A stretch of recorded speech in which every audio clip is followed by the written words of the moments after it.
ಮಾನ್ವಿಯಲ್ಲಿ ಕಾಂಗ್ರೆಸ್ ಮುಖಂಡರ ವಿಜಯೋತ್ಸವ. ಚನ್ನಪಟ್ಟಣ, ಶಿಗ್ಗಾವಿ, ಸಂಡೂರಿನಲ್ಲಿ ಕಾಂಗ್ರೆಸ್ ಗೆಲುವು. ಮಾನ್ವಿ ಪಟ್ಟಣದಲ್ಲಿ ಅಂಬೇಡ್ಕರ್ ವೃತ್ತದಲ್ಲಿ ಪಟಾಕಿ ಸಿಡಿಸಿ ಸಂಭ್ರಮ. ಕಾಂಗ್ರೆಸ್ ಯೋಜನೆಗಳೆಲ್ಲ ಗೆಲುವಿಗೆ ಕಾರಣ. ಬಿಜೆಪಿಗೆ ತಕ್ಕ ಪಾಠ ಕಲಿಸಿದ ಮತದಾರರು. ಸಂಡೂರು, ಚನ್ನಪಟ್ಟಣ, ಶಿಗ್ಗಾವಿಯಲ್ಲಿ ನಡೆದ ಉಪಚುನಾವಣೆಯಲ್ಲಿ ಕಾಂಗ್ರೆಸ್ ಪಕ್ಷದ ಅಭ್ಯರ್ಥಿಗಳು ಜಯಭೇರಿ ಬಾರಿಸಿದ ಹಿನ್ನೆಲೆಯಲ್ಲಿ ಕಾಂಗ್ರೆಸ್ ಕಾರ್ಯಕರ್ತರು ಮಾನ್ವಿ ಪಟ್ಟಣದ ಅಂಬೇಡ್ಕರ್ ವೃತ್ತದಲ್ಲಿ ಪಟಾಕಿ ಸಿಡಿಸಿ ಸಿಹಿ ಹಂಚಿ ಸಂಭ್ರಮಿಸಿದರು.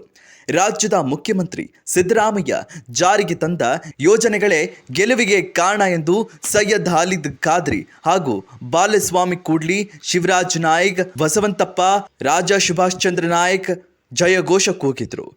ಬಿಜೆಪಿ ಪಕ್ಷ ಎಷ್ಟೇ ಪ್ರಯತ್ನ ಪಟ್ಟರೂ ಮತದಾರರು ತಕ್ಕ ಪಾಠ ಕಲಿಸಿದ್ದಾರೆಂದು ಸಂಭ್ರಮಿಸಿದರು.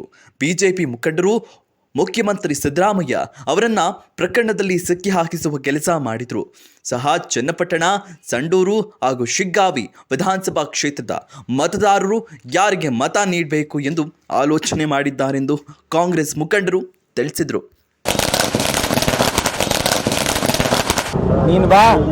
ರಾಜ್ಯ ಉಪಚುನಾವಣೆಯ ಹಿನ್ನೆಲೆಯಲ್ಲಿ ಇವತ್ತು ಬಹಳ ವಿಜೃಂಭಣೆಯಿಂದ ನಮ್ಮ 3 ಅಭ್ಯರ್ಥಿಗಳು ಚನ್ನಪಟ್ಟಣ ಮತ್ತು ಶಿಗ್ಗಾವಿ, ಸಂಡೂರು ಈ 3 ಚುನಾವಣೆಯಲ್ಲಿ ಕಾಂಗ್ರೆಸ್ ಪಕ್ಷದ ಅಭ್ಯರ್ಥಿಗಳು ಬಹಳ ಅದ್ಧೂರಿಯಾಗಿ ಬಹಳ ಜನರ ವಿಶ್ವಾಸವನ್ನು, ಸನ್ಮಾನ್ಯ ಮುಖ್ಯಮಂತ್ರಿಯವರ ವಿಶ್ವಾಸವನ್ನು ಗೆಲ್ಲಿರುವಂತಹ ಕಾಂಗ್ರೆಸ್ ಪಕ್ಷ ಇಡೀ ಭಾರತೀಯ ಜನತಾ ಪಕ್ಷ ಮತ್ತು ಜಾತ್ಯತೀತ ಜನತಾದಳ ಎರಡು ಸೇರಿ ಬಹಳ ಅಪಪ್ರಚಾರವನ್ನು ಮಾಡಿದ್ರು ನಮ್ಮ ಮುಖ್ಯಮಂತ್ರಿ ಮೇಲೆ. ಹಾಗಾಗಿ ಜನ ಅವರಿಗೆ ತಿರಸ್ಕಾರವನ್ನು ಮಾಡಿ ಇವತ್ತು ಜನಾದೇಶವನ್ನು ನಮ್ಮ ಕಾಂಗ್ರೆಸ್ ಪಕ್ಷಕ್ಕೆ ಮತ್ತೊಮ್ಮೆ ಅಧಿಕಾರದಲ್ಲಿ ಇರಬೇಕಂತ ಹೇಳಿ ಆ ಜನಾದೇಶವನ್ನು ಇವತ್ತು ಕೊಟ್ಟಿದ್ದಾರೆ. ಬಹಳ ಸಂತೋಷದ ಸುದ್ದಿ. 3ಕ್ಕೂ 3 ಅಭ್ಯರ್ಥಿಗಳು ನಮ್ಮ ಬಹಳ ಮೆಜಾರಿಟಿಯಿಂದ, ಹೈಯೆಸ್ಟ್ ಲೀಡ್ನಿಂದ ಗೆದ್ದಿದ್ದಾರೆ. ಚನ್ನಪಟ್ಟಣದ ಅಭ್ಯರ್ಥಿಯಾಗಿರುವಂತಹ ಸನ್ಮಾನ್ಯ ಯೋಗೇಶ್ವರ್ ಅವರು 27,000 ಮತಗಳ ಅಂತರದಿಂದ ಗೆದ್ದಿದ್ದಾರೆ. ಅವರು ಪ್ರಧಾನಿಯ ಮೊಮ್ಮಗ ಆಗಿದ್ರು, ಮುಖ್ಯಮಂತ್ರಿಯ ಮಗ ಆಗಿದ್ರು. ಆದರೂ ಕೂಡ ಆ ಭಾಗದ ಜನ ಎಲ್ಲ ಅವರಿಗೆ ತಿರಸ್ಕಾರವನ್ನು ಮಾಡಿದ್ದಾರೆ. ನಿಖಿಲ್ ಕುಮಾರಸ್ವಾಮಿ ಅವರಿಗೆ 3ನೇ ಬಾರಿ ಸೋಲನ್ನು ಉಂಟು ಮಾಡಿದ್ದಾರೆ. ಅದೇ ನಮಗೆ ಆ ಭಾಗದ ಎಲ್ಲ ಮತದಾರರಿಗೆ ನಾವು ಧನ್ಯವಾದಗಳನ್ನು ತಿಳಿಸ್ತೇವೆ. ಅದೇ ರೀತಿಯಾಗಿ ಶಿಗ್ಗಾವಿ ಸಹ ಅದೇ ರೀತಿ. ಅದು ಕೂಡ ಸನ್ಮಾನ್ಯ SR ಬೊಮ್ಮಾಯಿಯವರ ಮೊಮ್ಮಗ ಭರತ್ ಬೊಮ್ಮಾಯಿ ಅವರ ತಂದೆ ಬೊಮ್ಮಾಯಿಯವರು, ಬಸವರಾಜ ಬೊಮ್ಮಾಯಿ ಅವರು ಸಹ ಮುಖ್ಯಮಂತ್ರಿ ಇದ್ದರು. ಆದರೂ ಜನ ಅವರಿಗೆ ಮತ್ತೆ ತಿರಸ್ಕಾರವನ್ನು ಮಾಡಿದ್ದಾರೆ. ಏನು ಸನ್ಮಾನ್ಯ ಪ್ರಧಾನಮಂತ್ರಿಗಳು ಏನು ವಂಶವಸ್ತ್ರ ರಾಜಕೀಯ ನಡೆಯಲ್ಲ ಅಂತ ಹೇಳಿದ್ರು, ಅದಕ್ಕೆ ಈ ಜನರು ತಿರಸ್ಕಾರವನ್ನು ಮಾಡಿದ್ದಾರೆ. ಇವತ್ತು ಇಡೀ ರಾಜ್ಯದಲ್ಲಿ ಬಹಳ ಸಂತೋಷದ ಸುದ್ದಿ. ನಮ್ಮ ಮುಖ್ಯಮಂತ್ರಿಗಳಿಗೆ ಇನ್ನು ಬಲವಂತವಾಗಿ ಇರಲಿಕ್ಕೆ, 5 ವರ್ಷ ಅಧಿಕಾರದಲ್ಲಿ ಇರಲಿಕ್ಕೆ ಎಲ್ಲ ಜಾತಿ ಜನಾಂಗ ವರ್ಗ, ಅಲ್ಪಸಂಖ್ಯಾತರಾಗಲಿ, ದಲಿತರಾಗಲಿ, ಹಿಂದುಳಿದ ವರ್ಗಗಳಾಗಲಿ, ಪರಿಶಿಷ್ಟ ಪಂಗಡ ಮತ್ತು ಪರಿಶಿಷ್ಟ ಜಾತಿ ಎಲ್ಲ ಮತದಾರ ಬಂಧುಗಳು ಸನ್ಮಾನ್ಯ ಮುಖ್ಯಮಂತ್ರಿ ಅವರ ಕೈಯನ್ನು ಮತ್ತೆ ಬಲಪಡಿಸಿದ್ದಾರೆ ಅಂತ ನಾನು ಈ ಸಂದರ್ಭದಲ್ಲಿ ಹೇಳಲಿಕ್ಕೆ ಇಷ್ಟಪಡುತ್ತೇನೆ. ಎಲ್ಲರೂ ಕಾಂಗ್ರೆಸ್ ಪಕ್ಷದ ಅಭ್ಯರ್ಥಿ ಪರವಾಗಿ ನಮ್ಮೆಲ್ಲರ ಸಂತೋಷದ ಒಂದು ವಾತಾವರಣ ಇಡೀ ರಾಜ್ಯದಲ್ಲಿ ಇದೆ. ಹಾಗಾಗಿ ತಮ್ಮೆಲ್ಲರಿಗೂ ಮತದಾರ ಬಂಧುಗಳಿಗೆ ಧನ್ಯವಾದಗಳು. ಕ್ಷೇತ್ರಗಳಲ್ಲಿ ಅತಿ ಹೆಚ್ಚಿನ ಬಹುಮತ ತಗೊಂಡು ವಿಜಯಶಾಲಿ ಆಗಿರಲ್ಲ. ನಾವು ಮಾನ್ವಿ ಮತ್ತು ರಾಯಚೂರು ಜಿಲ್ಲೆ ಕಾಂಗ್ರೆಸ್ ಕಾರ್ಯಕರ್ತರಿಂದ ತುಂಬಾ ಅಭಿನಂದನೆಗಳು. ಯಾಕಂದ್ರೆ ಇದು ಸಾಕಷ್ಟು ಹೇಳ್ತಿದ್ರು ಬಿಜೆಪಿಯವರು, ನಾವು 3ಕ್ಕೆ 3 ಗೆದ್ದು ಬಿಡ್ತೀವಿ ಅಂತ.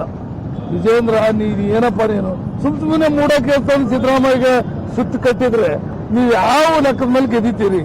ಇವತ್ತು ಬಡವರಿಗೆ ಅನ್ನ ಕೊಡ್ತಕ್ಕಂಥ ಸಿದ್ದರಾಮಯ್ಯ ಇವತ್ತು ಎಲ್ಲ ಮೈನಾರಿಟಿ, SC, ST, ಅಯ್ಯಿಂದ ಎಲ್ಲ ಜನರು ಕಟ್ಕೊಂಡು ಹೋಗ್ತಕ್ಕಂಥ ಧೀಮಂತ ನಾಯಕ ಸಿದ್ದರಾಮಯ್ಯ. ಅಂತವ್ರ ಮಾತಿಗೆ ಹೋಗೊಟ್ಟು ಇವತ್ತು ಎಲ್ಲ 3 ಕ್ಷೇತ್ರದ ಜನರು ಅವರಿಗೆ ಬೆಂಬಲ ಸೂಚಿ ಹೆಚ್ಚಿನ ಬಹುಮತದಿಂದ ಗೆಲ್ಸ್ಯಾರ. ಇವತ್ತು ಏತನ ಜೋಶಿ ಅವರು ಇವತ್ತು ಟಿವಿ ನೋಡಿದೆ, ಮಹಾರಾಷ್ಟ್ರದಲ್ಲಿ ವಿರೋಧ ಪಕ್ಷ ಆಗೋಷ್ಟಿಲ್ಲ ಕಾಂಗ್ರೆಸ್. ಸ್ವಾಮಿ, ಮಹಾರಾಷ್ಟ್ರದಲ್ಲಿ ಇರ್ಲಿಕ್ಕಿಲ್ಲ, ಆಯ್ತೋ ಇಲ್ಲೋ ಇವತ್ತು ಸಾಯಂಕಾಲ ಗೊತ್ತಾಗ್ತದ. ಜಾರ್ಖಂಡ್ನಲ್ಲಿ ಏನಾಯ್ತು ನಿಮ್ ಮನೆ ಬರ ಮೋದಿದು ನಿಮ್ದು ನಾಚಿಗೆ ಬರೋದಿಲ್ಲ ನಿಮ್ಗ? ಏನೊಂದು ಕಾರ್ಯಕ್ರಮ ಮಾಡಿರ ನೀವು ಬಿಜೆಪಿಲಿದ್ದ? ಒಂದ್ ಬಡವರಿಗೆ ಒಂದು ಕಾರ್ಯಕ್ರಮ ಮಾಡ್ರ, ಮನೆ ಕೊಡೋದು ಮಾಡ್ರ, ಅನ್ನ ಭಾಗ್ಯ ಮಾಡ್ರ, ಸೂಸ್ ಭಾಗ್ಯ ಮಾಡ್ರ, ಏನ್ ಮಾಡಿರಿ ನೀವು? ನೀವು ಬರೇ ಅಧಿಕಾರ ಹಿಂಬಾಗ್ಲಿದ್ದ ಬಂದಿರಿ. ಎಂದು ನೀವು ಡೈರೆಕ್ಟ್ ಬಿಜೆಪಿ ಕರ್ನಾಟಕದಲ್ಲಿ ಸರ್ಕಾರ ಮಾಡಿಲ್ಲ. ಜೀವಮಾನಲಿದ್ದ 8ರಾಗೂ ಹಿಂಬಾಗ್ಲಿ, 9 ಆದ್ಮೇಲೆ 9 10ರಾಗೂ ಹಿಂಬಾಗ್ಲಿ, ಎಲ್ಲ ಟೈಮ್ನಲ್ಲಿ ಹಿಂಬಾಗ್ಲಿದ್ದ ಬಂದಿರಿ. ಡೈರೆಕ್ಟ್ 136 ಸೀಟ್ ತಗೊಂಡು ಕಾಂಗ್ರೆಸ್ 23ರಲ್ಲಿ ಗೆದ್ದು ಬಂದದ್ದಂದ್ರೆ ಸಿದ್ದರಾಮಯ್ಯ, ಡಿ.ಕೆ. ಶಿವಕುಮಾರ್ ನಾಯಕತ್ವದಲ್ಲಿ. ಇಷ್ಟೆಲ್ಲ ಇದ್ದು ಕೂಡ ನೀವು ಸಿದ್ದರಾಮಯ್ಯ, ಡಿ.ಕೆ. ಶಿವಕುಮಾರ್ಗೆ ಆಪಾದನೆ ಮಾಡ್ತಾರಲ್ಲ, ನಾಚಿಗೆ ಬರೋಲ್ಲ ನಿಮ್ಗೆ? ಇವತ್ತೇನು ವಯನಾಡಿನಲ್ಲಿ ಶ್ರೀಮತಿ ಪ್ರಿಯಾಂಕಾ ಗಾಂಧಿ 3 ಲಕ್ಷ ಅಂತರದಲ್ಲಿ ಗೆಲುವು. ಕಾಂಗ್ರೆಸ್ ಪಕ್ಷ ಮುಂದಿನ ದಿನ ದೇಶ ಆಳ್ತಕ್ಕಂತ ಕೆಲಸ ಮಾಡ್ತದ. ದೇಶ ಜನ ಕಾಂಗ್ರೆಸ್ ಕಡೆ ವಾಲ್ತಿದ್ದಾರೆ. ಇವತ್ತು ಹೇಳ್ತಾರ ಮೋದಿ ಅವರು, ನಾನು ಕರ್ನಾಟಕನ್ನ ಹಾಳು ಮಾಡಿಬಿಟ್ಟ ಸಿದ್ದರಾಮಯ್ಯ. ಏನಪ್ಪ ಕರ್ನಾಟಕ ಹಾಳು ಮಾಡಿಬಿಟ್ಟ ಸಿದ್ದರಾಮಯ್ಯ, ಕರ್ನಾಟಕ ದೇವಾಲಯ ಬಿಚ್ಚಿಬಿಟ್ಟ, ಬಡವರಿಗೆ ಅನ್ನ ಕೊಟ್ಟ ಸಿದ್ದರಾಮಯ್ಯ ಕರ್ನಾಟಕನ ಹಾಳು ಮಾಡ್ಯಾನ. ನಿಮ್ಗೆ ಆಚೆ ಬರಂಗಿಲ್ಲ ಮೋದಿ ಅವರೇ. ಈ ದೇಶದಲ್ಲಿ 54 ಲಕ್ಷ ಕೋಟಿ ಸಾಲ ಇತ್ತು 14ರಾಗ ಮನಮೋಹನ್ ಸಿಂಗ್ ಬಿಟ್ಟು ಬಂದಾಗ. ಇವತ್ತು 185 ಲಕ್ಷ ಕೋಟಿ ದೇಶಕ್ಕೆ ಸಾಲ ಮಾಡಿದ್ದಿ ಮೋದಿ. ಏನ್ ಮಾಡಿದ್ದೀನಿ ಅಭಿವೃದ್ಧಿ? ಏನು ಬಡವರ ಕಾರ್ಯಕ್ರಮ ಒಂದೇನು ಮಾಡಿದ್ದೆ ನೀನು? ನೋಡ್ರಿ, ಇದು ಪ್ರಭುತ್ವ ವ್ಯವಸ್ಥೆ. ಇದರಲ್ಲಿ ಕಾಂಗ್ರೆಸ್ ಮುಗಿಸಿಬಿಡ್ತೀವಿ. ನೀವೇನು ಮುಗಿಸ್ತೀವಿ? ನಿಮ್ದೇ ಮುಗ್ತದ. ನಾವು ಸ್ವಲ್ಪ ದಿನ ಹೇಳ್ರಿ, ನಿಮ್ದೇ ಮುಗ್ದೋಗ್ತದ ಮೋದಿ ಅವರೇ ಅಂತ ಹೇಳಿ ನಮ್ಮ 3 ಕ್ಷೇತ್ರಗಳು ಮತ್ತು ವಯನಾಡಲ್ಲಿ ಪ್ರಿಯಾಂಕಾ ಗಾಂಧಿ ಅವರು ಗೆದ್ದದ್ಕ ನಮ್ಮ ರಾಯಚೂರು ಜಿಲ್ಲೆಯಿಂದ, ಮಾನವಿ ನಗರದಿಂದ ತುಂಬು ಹೃದಯದಿಂದ ನಾವು ಕಾಂಗ್ರೆಸ್ ಪಕ್ಷಕ್ಕೆ ತುಂಬ ಹೃದಯದಿಂದ ಅಭಿನಂದನೆ ಸಲ್ಲಿಸ್ತೇವೆ.